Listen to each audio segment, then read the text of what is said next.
Existentialism is the belief that people have control over their own lives and experiences. Under the existentialist belief, people define themselves using their own free will and constantly question their existence.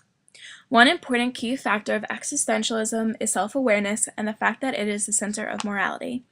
Another crucial part of existentialism is phenomenology, the sister term of existentialism, which is defined as how we interact with the world around us.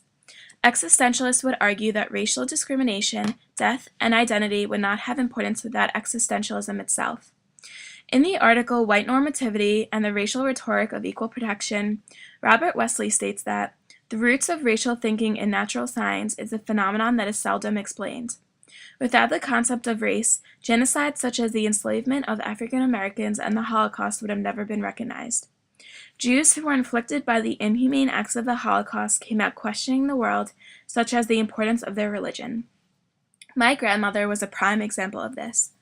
My grandmother, Magda, grew up in an Orthodox Jewish household in Prague. Before the Holocaust, she claimed herself to be extremely religious, but when she was confronted with the death of her family, she came out questioning her existence and her being. She decided that she would not remain Orthodox.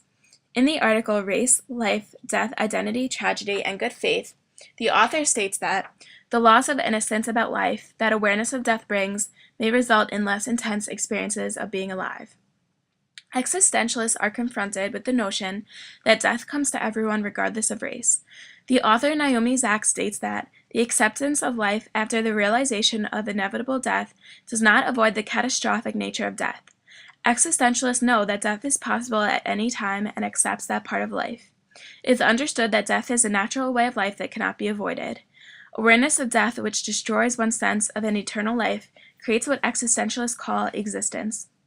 The moment you reflect on yourself as an object, you will never be able to think of yourself as a subject. In an existentialist view of one's identity, I is considered the subject or agent, and me is considered the object in an unself-conscious state. The article Existential Dynamics of Theorizing Black Invisibility makes the point that no human being is a subject alone nor an object alone. It is even incorrect to say a human being is both. Simone de Beauvoir argues that one's identity is ambiguous. Gordon states that, in existential literature, it has been argued that the body is every possibility from perspective to freedom to meaning. Existentialists pride themselves in finding the meaning of life, and their identity is the core value of their existence in the world.